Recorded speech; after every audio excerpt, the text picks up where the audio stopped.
Welcome to St. Hubert's training video. Here are the do's and don'ts of serving at St. Hubert's. When you're going into the sanctuary or coming down from it, don't jump up and down, but instead, like this server, walk up the stairs in a reverent manner. Have a reverent posture when you're at Mass. Keep your hands together in front of your chest with the palms touching each other. This will convey your reverence to the people who are there. Instead of walking through that space between the screen and the tabernacle, go around like this server so that you don't obstruct people's view of the Lord's house. If you're in charge of incense, then about 15 minutes before Mass starts, you want to light your charcoal with the lighter on both sides, letting it spark, and put it into the thurible. As the procession is about to begin, the priest will impose incense and put it in the thurible, bless it, at which point you can close the thurible and prepare to lead the procession down to the altar. You'll genuflect when you come to the stairs, or you can bow if that's easier for you. As always, server 1 with the cross and 2 and 3 with the candles will all give a head bow as they come to the foot of the altar. 4 will genuflect. As the priest and the deacon reverence the altar, the incense bearer or thurifer is standing back by the ambo. When they're ready, the thurifer hands the incense to the deacon, who will hand it to the priest. The deacon and the priest will go around the altar incensing it, as the thurifer waits still standing by the ambo. After the incensing of the altar is done, the priest will hand back the thurible to the deacon, who will hand it back to the altar server or the thurifer. If there is no deacon at the Sunday Mass, then the server can hand the thurible directly to the priest, who will at the end hand it directly back to him. Go around the tabernacle and place the incense back on its holder. Now it's time for the gospel.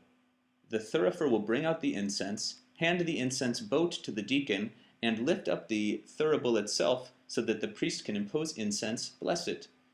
The thurifer will then put the thurible back into its down position and go and wait by the altar.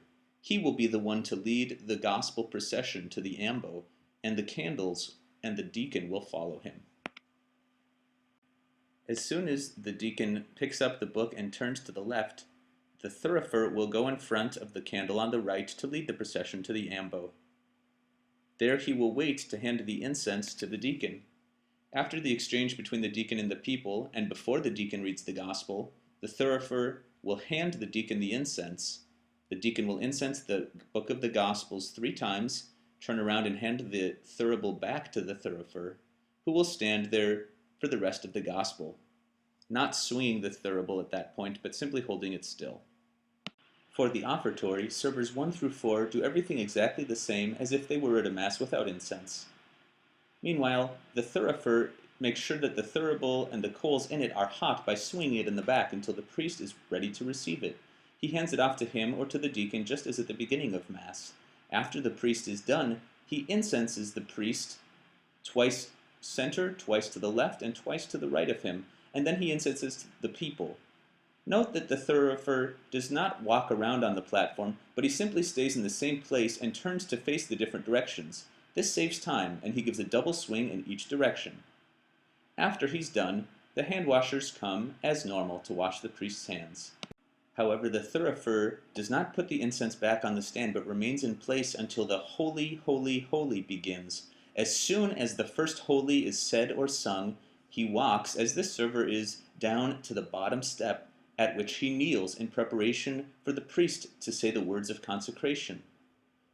There's the epiclesis, and the bells will ring by the other servers.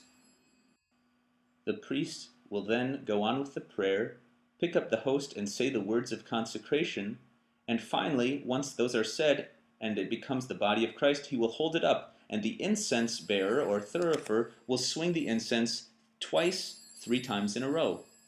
Chink, chink, chink, chink, chink, chink. Then he will bow his head.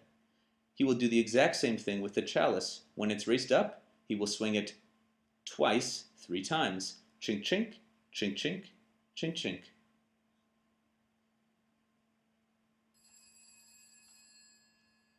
After that is done, the priest will say or sing the mystery of faith, and the people will begin to sing or say the response. As soon as the people begin to say or sing the response, the thurifer gets up and puts the incense back on its stand. That is the last time incense will be used in the Mass.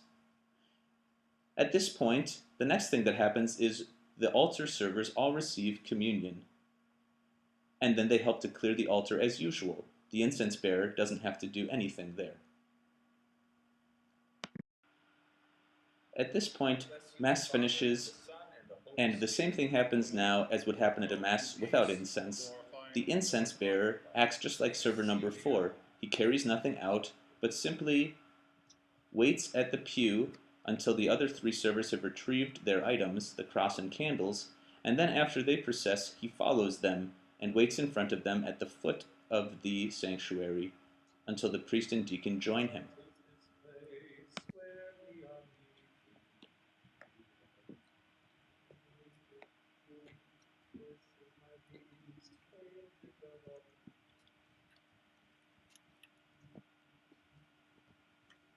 After getting to their usual places, once the priest and deacon are down at the bottom of the steps as well, those who are not holding items will genuflect together, everyone else will bow their heads, and then we'll turn and head out.